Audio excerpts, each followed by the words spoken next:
ജന്മാദ്യസ്യേതോന്നയാതിതരതച്ചാർത്തേഷ്വവിജ്ഞസ്വരാട്ടേനേ ബ്രഹ്മകൃതായ ആദികവയെ മുഖ്യന്തേ സൂരയ തേജോവാരി മൃതാമ്യഥാ വിനിമയോ യത്ര സർഗോ മുഷാദാംനാസേന സദാ നിരസ്തകുഹകം സത്യം പരം ധീമഹി. നമസ്കാരം.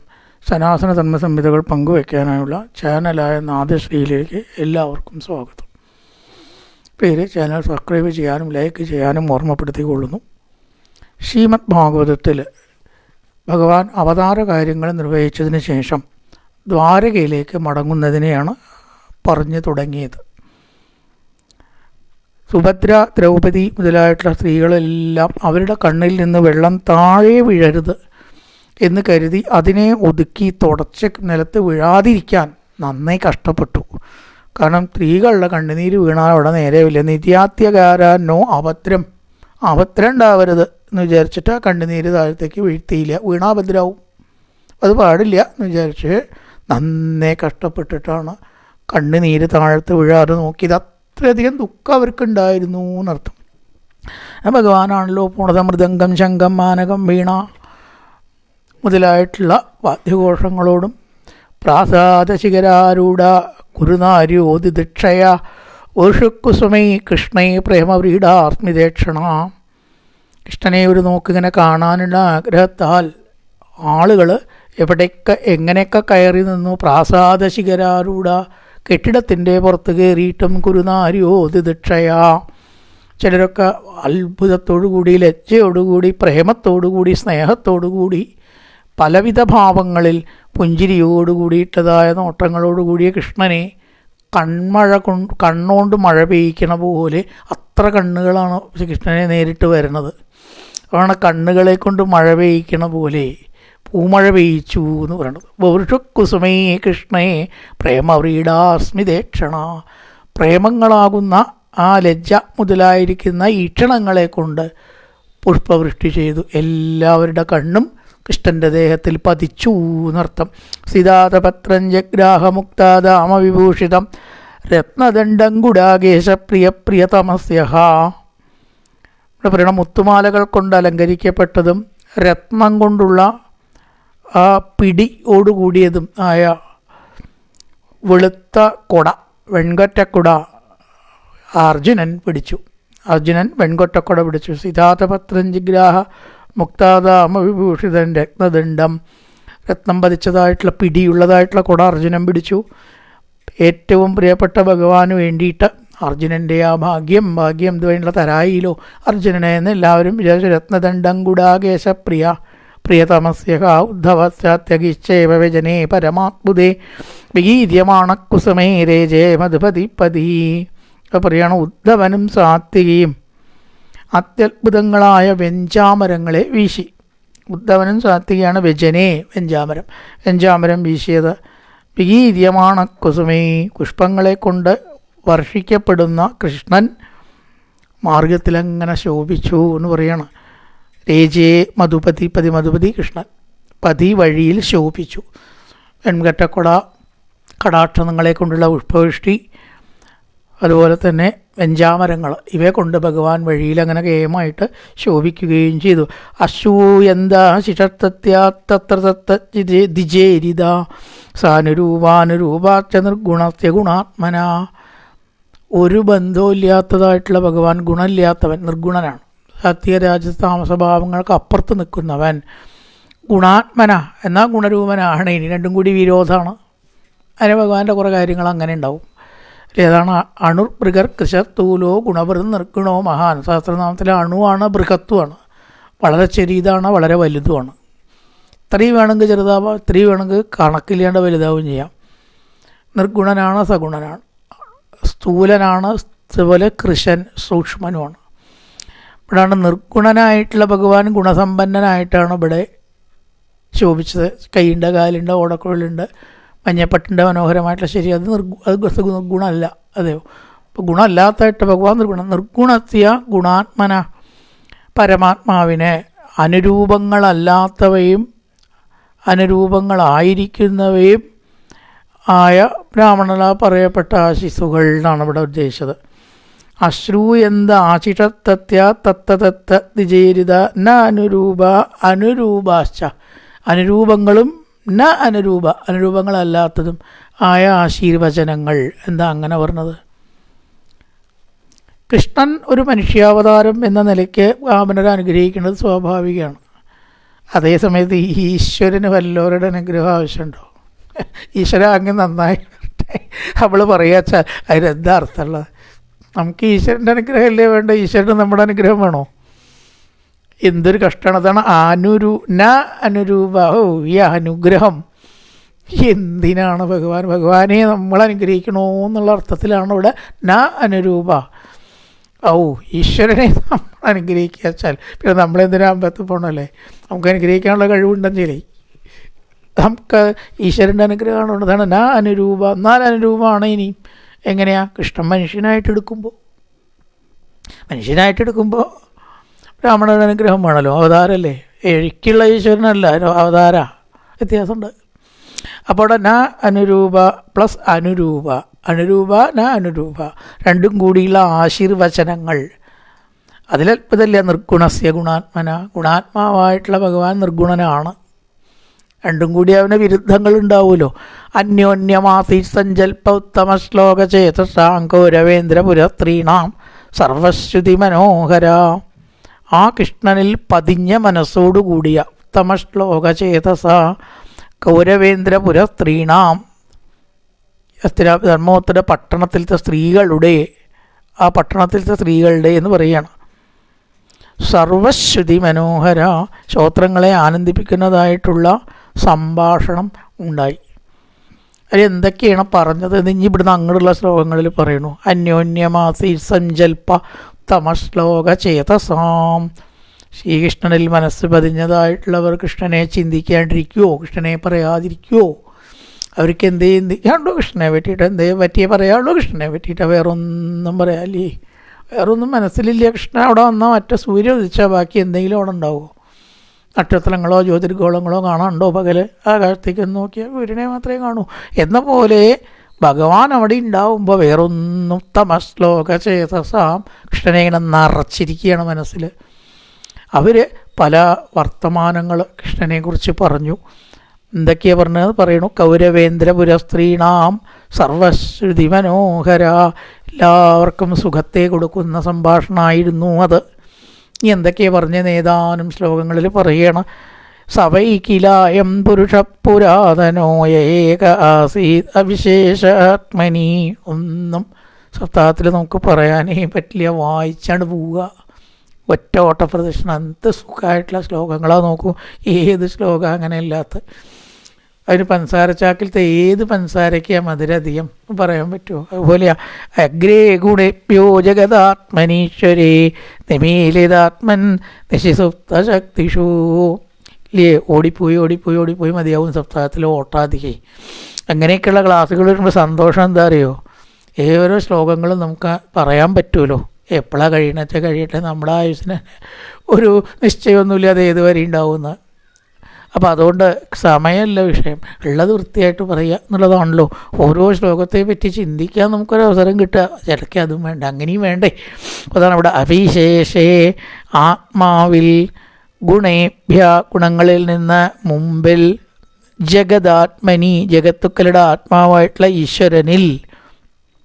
ഇവിടെ പറയണ നിശി എന്ന് പറഞ്ഞാൽ അവിടെ അർത്ഥം രാത്രി എന്നർത്ഥം ഉണ്ടെങ്കിലും ഇവിടെ ലയകാലത്തിൽ ശുദ്ധശക്തിഷു ലയിച്ചിരിക്കുന്ന ശക്തികളിൽ നിമീലിത ആയ ആത്മാവായിരിക്കുമ്പോൾ ഏകനായ യാതൊരുത്തൻ ആസീതിരുന്നുവോ പുരാതന പണ്ടേയുള്ള പുരുഷൻ സവൈ അയം ഇതാ കാണപ്പെടുന്നുവല്ലോ എന്ന് പറയണം. വിശേഷമില്ലാതിരിക്കുന്ന ഇവിടെ നേരത്തെ പറഞ്ഞ പോലെ നിർഗുണനായ ശക്തി മാത്രം. രൂപല്യ ഭാവല്യ ഇഷ്ടല്യ അനിഷ്ടല്യ സൗന്ദര്യം എന്നൊന്നും പറയാനില്ല, കയ്യോ കാലോ ഇല്ല, അങ്ങനത്തെ ഭഗവാനാണ് അവിശേഷ ആത്മനി എന്നിവിടെ സൂചിപ്പിച്ച നിർഗുണം. ഗുണേഭ്യോ അഗ്രേ ജഗദാത്മനി.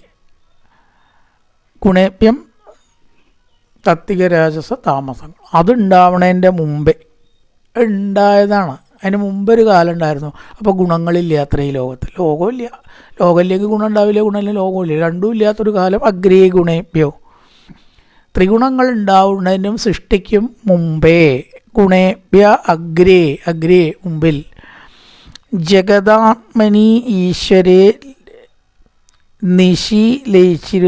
നിശി സുപ്തശക്തിഷു നിമീലിതാത്മനി, ലയിച്ചു കൊണ്ടിരിക്കുന്ന ആത്മാവോട് കൂടിയിരിക്കുമ്പോൾ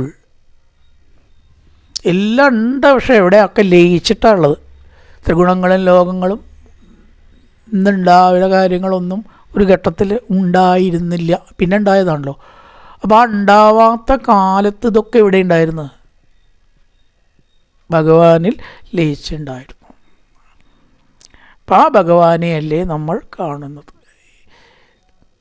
സൃഷ്ടികാലത്ത് ഏതൊരു ഭഗവാനിലാണോ ഈ കാര്യങ്ങളെല്ലാം ലയിച്ചിരുന്നത്, സൃഷ്ടിക്കപ്പെട്ട കാര്യങ്ങളെല്ലാം ലയിച്ചിരുന്നത്, ആ ഭഗവാനെയല്ലേ നമ്മൾ കാണുന്നത്. രണ്ട് കയ്യോ കാലോ ഉള്ള ഒരാളെ മാത്രമല്ല, അങ്ങനത്തെ എത്ര ആളുണ്ട്. അതൊന്നും അല്ല കേട്ടോ ഇവിടെ.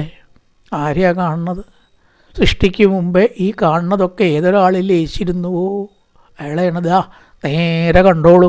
സവൈകിലായം പുരുഷ പുരാതനോ യേകാസീത വിശേഷാത്മനി അഗ്രേ ഗുണേഭ്യോ ജഗതാത്മനീശ്വരേ. സൃഷ്ടിക്ക് മുമ്പേണ് അഗ്രേ. ഗുണങ്ങളില്ലാത്ത കാലത്തെല്ലാം ഏതിൽ ലയിച്ചിരുന്നു? നിമീലിതാത്മൻ നിശിസുപ്തശക്തിഷു. ഏതൊരു ഭഗവാനിലാണ് ലയിച്ചിരുന്നത്? പിന്നെ ഒക്കെ ഉണ്ടാവുകയാണല്ലോ ചെയ്യണം. ആ ഭഗവാനെ അല്ലേ നാം ഈ കാണുന്നത്, ഈ മുമ്പിൽ കാണുന്നത്. അങ്ങനെ പറഞ്ഞു. ഇനി വേറെ ചിലരെന്താ പറഞ്ഞത്? സ ഏവ ഭൂയോ നിജവീര്യചോദിതാം സ്വജീവമായാം പ്രകൃതിൻ സൃക്ഷതീം അനാമരൂപാത്മനിരൂപനാമനി വിദിത്തമാസോനുസസാരശാസ്ത്രകൃൽ. പ്രിയണ സ ഏവ അവൻ തന്നെ, ഭൂയ പിന്നീട് സൃഷ്ടിക്ക് ശേഷം, നിജവീര്യചോദിതാം തൻ്റെ ശക്തിയാൽ പ്രേരിപ്പിക്കപ്പെട്ടവളും, സ്വജീവമായാം തൻ്റെ അംശത്തെ മോഹിപ്പിക്കുന്നവളും, സൃക്ഷതീം സൃഷ്ടിപ്പാനിച്ഛിക്കുന്നതുമായ പ്രകൃതിയെ നാമരൂപങ്ങളോടുകൂടി ആത്മനി രൂപങ്ങളെയും നാമങ്ങളെയും രൂപനാമനി രൂപങ്ങളെയും നാമങ്ങളെയും വിദിത് സമാന ഉണ്ടാക്കാൻ ഇച്ഛിക്കുന്നവനും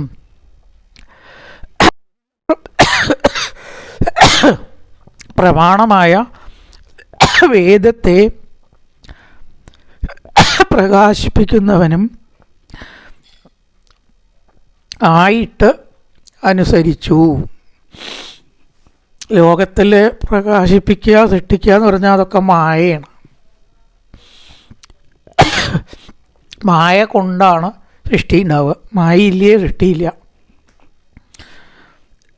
അപ്പം നാമരൂപാത്മനി, നാമരൂപങ്ങളോട് കൂടെ ഇല്ലാത്ത ഭഗവാന്റെ രൂപമില്ല, നാമമില്ല, സത്യത്തിൽ ഇതൊന്നുമില്ല. ഒന്നുമില്ലാത്തതായിട്ടുള്ള ഭഗവാൻ പിന്നീട് ഇതെല്ലാം ഉണ്ടാക്കുവാൻ സൃഷ്ടിച്ചു, ആഗ്രഹിച്ചു. ഒക്കെ സൃഷ്ടിക്കണമെന്ന് ആഗ്രഹിച്ചു. എന്നിട്ട് എന്ത് ചെയ്തു? മായയെ സ്വയം അംഗീകരിക്കുന്നവനായി നടിച്ചു. നമുക്ക് മായ ബാധിക്കണ പോലെ ഭഗവാനുമായ ബാധിക്കൊന്നുമില്ല. പക്ഷേ ബാധിക്കുന്നവൻ എന്ന പോലെ അഭിനയിച്ചു. നമ്മളൊക്കെ മായയ്ക്ക് അടിമപ്പെട്ടിട്ടാണെങ്കിൽ ഭഗവാൻ മായയ്ക്ക് അടിമപ്പെട്ടവൻ എന്ന പോലെ കാട്ടുക ചെയ്തത്. അടിമപ്പെട്ടിട്ടില്ല, വ്യത്യാസമുണ്ട്. എന്നിട്ട് ഇതാ ദേവകിയുടെ പുത്രനായിട്ട് ജനിക്കുക, പേരിടുക, കൃഷ്ണൻ രാമൻ എന്ന് പേരിട്ടു, അങ്ങനെ ചെയ്തു, ഇങ്ങനെ ചെയ്തു. എല്ലാം മായയെ തൻ്റെ ചൊൽപ്പടിക്ക് നിർത്തിയിട്ടാണ്. അല്ലാണ്ട് മായ തന്നെ ചൊൽപ്പടിക്ക് നിർത്തിയിട്ടില്ല. നമ്മളെയൊക്കെ ചൊൽപ്പടിക്ക് നിർത്തും മായ ചിലപ്പോൾ, ഇല്ലേ? ഒരു രക്ഷയില്ല. പക്ഷേ ഭഗവാൻ ആ മായയെ ചൊൽപ്പടിക്ക് നിർത്തിക്കൊണ്ട് ഉപയോഗിച്ചു. ഇത്രയേ ഉള്ളൂ, ഉപയോഗിക്കുക. അതില്ലാണ്ട് എല്ലാ കാര്യങ്ങളും നടക്കില്ല. അതുകൊണ്ട് ഒരു ആയുധം നമ്മൾ ഉപയോഗിക്കുമ്പോൾ ആയുധം നമ്മുടെ നിയന്ത്രണത്തിലാണ്. അവിടെ വെച്ചാൽ അവിടെ വെച്ചു, ഇത്ര തന്നെ. ആയുധത്തിന് വല്ല സ്വാതന്ത്ര്യമുണ്ടോ? അതേപോലെ മായയ്ക്ക് ഒരു സ്വാതന്ത്ര്യവും ഭഗവാന്റെ മുമ്പിലില്ല. അനങ്ങാൻ പറ്റില്ല. താൻ പറഞ്ഞതിനപ്പുറം മായയെ അവിടെ കടക്കാൻ ഭഗവാൻ സമ്മതിച്ചിട്ടില്ല. അങ്ങനെ മായയെ ഉപയോഗിച്ചു. തൻ്റെ നിയന്ത്രണത്തിൽ വാഹനം ഡ്രൈവർ നിയന്ത്രിക്കുന്നത് പോലെ ഇവരുടെ നിയന്ത്രണത്തിലാണ്. അപ്പട്ട ചവിട്ടി അവിടെ നിൽക്കണം, ഇവിടെ തിരിച്ചാൽ അങ്ങോട്ട് തിരിയണം, വേണ്ടേ? അവിടെ വാഹനത്തിന് സ്വാതന്ത്ര്യമുണ്ടോ? എൻ്റെ ഇഷ്ടത്തിനാണ് ഞാൻ പോവാ എന്ന പോലെ എന്നാൽ വാഹനം വേണാനും. അത്രയേ ഉള്ളൂ. ആ മായയെ ഉപയോഗിച്ച് അതിൽ കയറി എന്ന് വേണമെങ്കിൽ പറയാം. യാത്ര ചെയ്യണ പോലെ താൻ്റെ ചൊൽപ്പടിക്ക് നിർത്തി എന്ത് ചെയ്തു? രൂപം, നാമം മുതലായിട്ടുള്ളതിനെ കൈക്കൊണ്ടു. സേവ ഭൂയോ നിജവീര്യചോദിതാം സ്വജീവമായാം പ്രകൃതി സൃക്ഷതീം. പ്രകൃതി ആണ് ഇവിടെ മായ.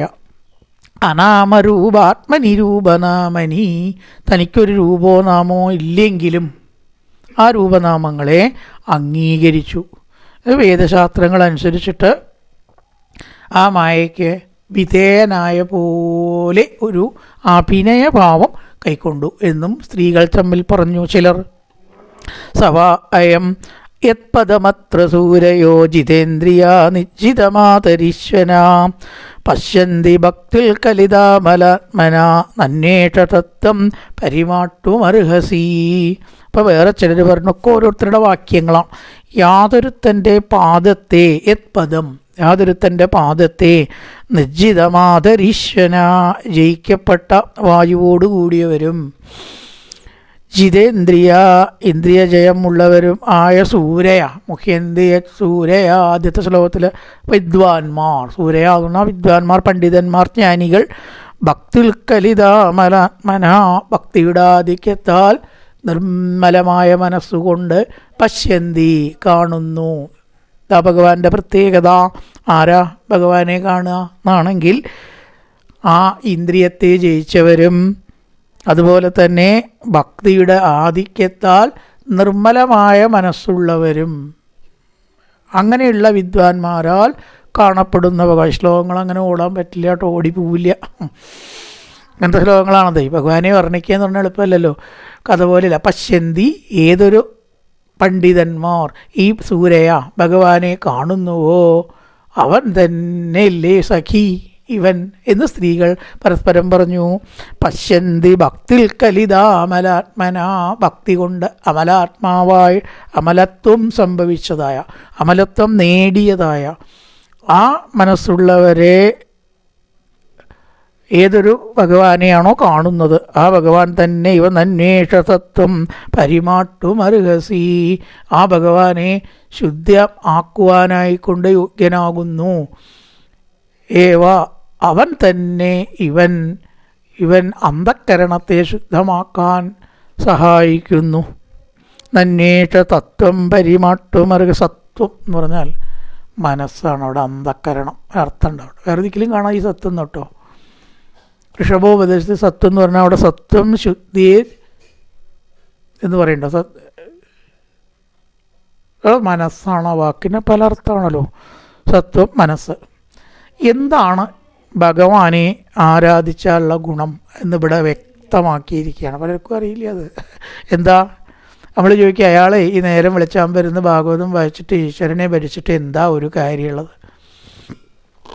അയാൾക്കിപ്പോൾ എന്ത് നേടാൻ കഴിഞ്ഞു? അതിൻ്റെ ഉത്തരമാണത്. പരിമാഷ്ടുമർഹസി. സത്വം മനഃശുദ്ധി. അത് വലിയൊരു കാര്യമാണ്. മനഃശുദ്ധി ഉള്ള ദിക്കിലേ ഈശ്വരൻ ഉണ്ടാവുള്ളൂ. ഈശ്വരൻ ഉണ്ടായാൽ പിന്നെ വേറൊന്നിൻ്റെയും അത്യാവശ്യമില്ല. അതവിടെ വന്ന് ചേരുകയാണ്. ഇപ്പോൾ ആലോചിച്ച് നോക്കൂ, ഭക്തന്മാർ, ജ്ഞാനികൾ, അവരുടെ കയ്യിലൊന്നും ഉണ്ടാവില്ല. ഇപ്പോൾ സുധാമാവിനൊരു ചെറ്റക്കുടിൽ മാത്രമേ ഉണ്ടായിരുന്നു. അദ്ദേഹം ജീവിച്ചു പോയില്ലേ. ജയദേവൻ വളരെ അധീനത്തിലാണ് ജീവിച്ചത്. ആ അമ്പലത്തിൽ നിന്ന് കിട്ടിയ ദക്ഷിണയോ കാര്യങ്ങളല്ലാണ്ട് അദ്ദേഹത്തിൻ്റെ മുമ്പിൽ ഒന്നുമില്ല. പക്ഷെ അദ്ദേഹം ഭഗവാന്റെ കഥ അഷ്ടപതി പാടുമ്പോൾ പത്നി ഇങ്ങനെ നൃത്തം ചെയ്യത്രേ. ഇതാ അവരുടെ സമ്പത്ത്. ഈ സമ്പത്ത് എന്ന് പറഞ്ഞാൽ നമ്മൾ വിചാരിക്കുക ധനവും സ്വർണവും പണമാണ് എന്നാണ്. കൃഷി, ചിലർ ഭൂമി അതിന് ഈ സമ്പത്തായിട്ട് വയ്ക്കും. ഒന്നുമല്ല. അത് മനസ്സിലാവണമെങ്കിൽ ഗീതയിലത്തെ ദേവാസുര സമ്പത്ത് വിഭാഗയോഗം വായിക്കണം, എന്നാൽ മനസ്സിലാവും. ആസുര സമ്പത്ത് ഏവ, ദൈവീക സമ്പത്ത് ഏവ. അർജുന, സമ്പത്തിനെ രണ്ടായിട്ട് തിരിക്കാം. അപ്പോൾ നമുക്ക് മനസ്സിലാവും സ്വർണമോ ധനമോ ഭൂമിയോ അല്ല സമ്പത്ത്. ഇതൊന്നും സ്വത്തുമല്ല സമ്പത്തുമല്ല, സദ്ഗുണങ്ങളാണ് സമ്പത്ത്. ആ സദ്ഗുണങ്ങൾ ആർക്കുണ്ടാവും? ഈശ്വരനെ ഭരിച്ചവർക്ക് തീർച്ചയായിട്ടും ഉണ്ടാവും. അതിന് സംശയിക്കാനില്ല. അവന് ചിലപ്പോൾ കാശുണ്ടായി എന്നൊന്നും വരില്ല. അതല്ല ഇവിടെ സമ്പത്ത്. അപ്പം ഇവിടെ പറഞ്ഞത് അന്വേഷ സത്വം പരിമാട്ടുമർഹസി. ഏതൊരു ഭഗവാൻ മൂലം ആണ് അന്ധക്കരണം ശുദ്ധമാക്കുന്നത്. ഈ പൈസയുണ്ടായി കുറച്ച് സർഫ് ഇട്ടിട്ട് കഴുകിക്കളെ മനസ്സ് നേരെയാവുമോ? കുറച്ച് ഡെറ്റോൾ ഒഴിച്ചേക്കാം, നേരെയാവുമോ? ഇതുകൊണ്ടൊന്നും മനസ്സ് ശുദ്ധാവില്ലാവോ? അപ്പോൾ അത് ശുദ്ധാക്കണ ഭഗവാനെയാണല്ലോ നമ്മൾ ഈ കാണുന്നത്.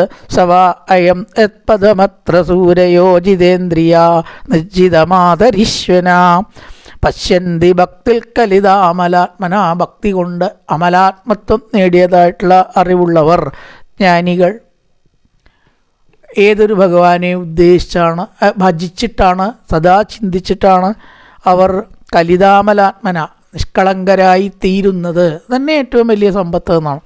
ആ ഭഗവാനെ നമ്മൾ കാണുന്നു. ആ ഭഗവാന് മാത്രമാണ് മനഃശുദ്ധി നൽകാനുള്ള കഴിവ് ഉള്ളത്. വേറെ ആരുടെ കൂടെ കൂടിയാലും നമുക്ക് മനഃശുദ്ധി കിട്ടില്ല. മനസ്സ് സ്വാർത്ഥ തൽപരായിട്ട് ഇങ്ങനെ മാറുകയുള്ളൂ. കാരണം അവർക്ക് അതിനെക്കുറിച്ച് ചിന്തിക്കാനും പറയാനുള്ളൂ. അങ്ങനത്തെവരുടെ കൂടെ കൂടിയാൽ നമുക്ക് ലൗകിക ചിന്തയിലാണ്ട് ഉണ്ടാവുമോ? അപ്പോൾ ഈശ്വരന് മാത്രമാണ് അതിൽ നിന്ന് വിടുത്തി ഈ ദൈവോന്മുഖമാക്കാനുള്ള സാധ്യത. ആ ഭഗവാനെ അല്ലേ സഖി നാം കാണുന്നത്. സവാ അയം സഖ്യനുഗീത സത്കദോ വേദേഷു ഗുഹേഷു ജഗുക്യവാദിഭി യ ഏക ഈശോ ജഗദാത്മലീലയാ സൃജത്യവത്യത്തിന തത്ര സജ്ജതേ. ഈ ഭഗവാന്റെ വേറെ ഗുണങ്ങൾ ആ ഭഗവാനെയല്ലേ നാം കാണുന്നത്. ആ ഭഗവാനെയല്ലേ നാം കാണുന്നത്. അതല്ലേ ഈ ഭഗവാൻ. ഇങ്ങനെ ഭഗവാന്റെ ഗുണങ്ങളാ പല ശ്ലോകങ്ങളും. ഇവിടെ ഏക ഒരുവനായ ഈശ, ഈ ഈശൻ, ഈ കൃഷ്ണൻ ആത്മലീലയാ തൻ്റെ കളിയാൽ ജഗത്ത് ലോകത്തെ സൃഷ്ടിക്കുന്നു, രക്ഷിക്കുന്നു, അപസംഹരിക്കുന്നു. അത്തി എന്ന് പറഞ്ഞാൽ മലയാളത്തിലത്തെ അത്തി മരമല്ല കേട്ടോ. അത്തി ഇവിടെ വെർബാണ്, ക്രിയ.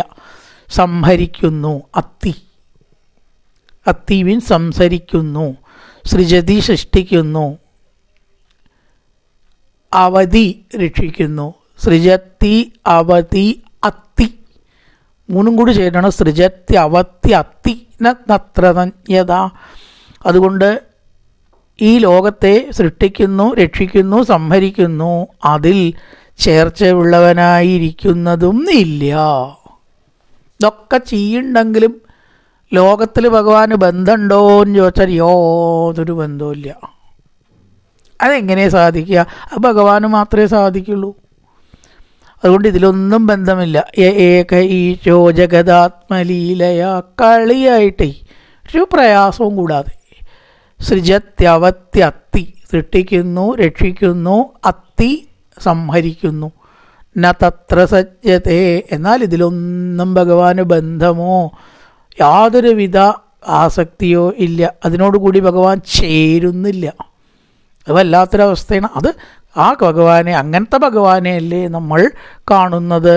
സവ അയം സഖി, സഖീന് സംബോധനയാണ്. സഖി ആ കൃഷ്ണനെ അല്ലേ നമ്മൾ കാണുന്നത്. സവ അയം സഖ്യനുഗീത സത്കദോ വേദേഷു ഗുഹ്യേഷു ജഗുക്യവാദിഭി. വേദത്തിൽ രഹസ്യത്തെ പറയുന്നവരാൽ മാത്രം രഹസ്യഗ്രന്ഥങ്ങളിൽ കാണപ്പെടുന്നു.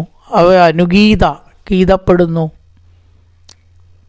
അയ്യോ ഭഗവാൻ സഖി എന്ന് വിളിച്ചിട്ട് പറയാണ്. ഒരു സഖി മറ്റേ സ്ത്രീയോടാ പറയണം. ഈ ലോകത്തെ കളിയായിട്ട് വിഷമം കൂടാതെ അനായാസേന കുട്ടികൾ കളിക്കണ പോലെ സൃഷ്ടിക്കുക, രക്ഷിക്കുക, സംഹരിക്കുക മുതലായത് ചെയ്യുന്ന, വേദങ്ങളാലും മറ്റും അറിയപ്പെടുന്ന ആ കൃഷ്ണനെ, ആ ഈശ്വരനെ അല്ലേ നമ്മൾ കാണുന്നത്. എന്നാൽ അതിലൊന്നും തത്ര സജ്ജതേ, ബന്ധം ഭഗവാന് ഇല്ലതാനും. യഥാക്യധർമ്മേണ തമോദിയോ നൃപാ ജീവന്തി തത്രൈഷ ഹി തത്വതക്കില ദത്തേ ഭഗം സത്യമൃതം ദയാം യശോ ഭവായ രൂപാണി ദദത് യുഗേ യുഗേ. ആ ഭഗവാനെയല്ലേ നമ്മൾ കാണുന്നത്. ഏത് ഭഗവാനെ? തമോദിയ, അന്ധകാരത്താൽ വ്യാപിക്കപ്പെട്ട ബുദ്ധിയോടുകൂടിയ രാജാക്കന്മാർ, നൃപാഹ രാജാക്കന്മാർ. യഥാഹി ഏതു കാലത്ത്, അധർമ്മത്തോടുകൂടെ ജീവിക്കുന്നു. തത്ര ഭവായ അവരെ കൊന്നിട്ട് ലോകത്തെ പരിപാലനം ചെയ്യാനായിക്കൊണ്ട് എന്ത് ചെയ്യണു? യുഗേ യുഗേ രൂപാണി ദദത്, ഓരോ യുഗത്തിലും സംഭവാമി യുഗേ യുഗേ. പരിത്രാണായ സാധൂനാം വിനാശായ ച ദുഷ്കൃതം. ദുഷ്ടന്മാരെ നശിപ്പിക്കാനും സജ്ജനങ്ങളെ രക്ഷിക്കാനും ഭഗവാൻ ദത്തേ ഭഗം അതാത് കാലത്ത് അവതാരത്തെ സ്വീകരിക്കുന്നു. യഥാ അധർമ്മേണ അധർമ്മം കൊണ്ട് ലോകം അന്ധകാരത്തിൽ മുങ്ങുമ്പോൾ, തമസ് അന്ധകാരം, തമോദിയോ നൃപ, ജരാസന്ധൻ, കംസൻ മുതലായിട്ടുള്ള ദുഷ്ടരാജാക്കന്മാരെ പോലുള്ളവരുടെ കഥയാണ് പറയണം. ധർമ്മപുത്രരെ പോലുള്ളവരല്ല, ഒരു ധർമ്മിഷ്ഠനാണ്. അപ്പോൾ അധർമ്മം മാത്രം ചിന്തിച്ച് അജ്ഞാനത്തിൽ മുങ്ങി ഈ ലോകം ആകെ അന്ധകാരത്തിൽ മുങ്ങുമ്പോൾ ജീവന്റെ തത്രേടകി തത്വതക്കില, സത്വഗുണം കൊണ്ട് യുഗേ യുഗേ ഓരോരോ യുഗത്തിലും ഭഗവാൻ അവതാരത്തെ സ്വീകരിക്കുന്നു. സംഭവാമി യുഗേ യുഗേ ദത്തേ ഭഗം സത്യമൃതം ദയാ യശോ പവായ രൂപാണി ദദത് യുഗേ യുഗേ. ഓരോരോ യുഗങ്ങളിലും അവതരിച്ച് അധർമ്മത്തെ നീക്കം ചെയ്ത് ധർമ്മത്തെ സ്ഥാപിക്കുന്നു എന്ന് പറയുകയാണ്. അങ്ങനെ സ്തുതി അങ്ങനെ പോവുകയാണ്. കുറച്ചും കൂടി ശ്ലോകങ്ങളുണ്ട്. കായേന വാചാ മനസേന്ദ്രിയർവാധ്യാത്മനാ വാ പ്രകൃതേ സ്വഭാവ കരോതി യദ്യർത്ഥകലം പരസ്മൈ നാരായണായേതി സമർപ്പയാമി. ഓം പൂർണ്ണമദ പൂർണ്ണമിദം പൂർണ്ണാത് പൂർണ്ണമുദച്യത്തെ പൂർണ്ണസ്യ പൂർണ്ണമാദായ പൂർണ്ണമേവാവശിഷ്യത്തെ. ഓം ശാന്തി ശാന്തി ശാന്തി. ഹരി ഓം ശ്രീ ഗുരുഭ്യോ നമഃ. ഹരി ഓം.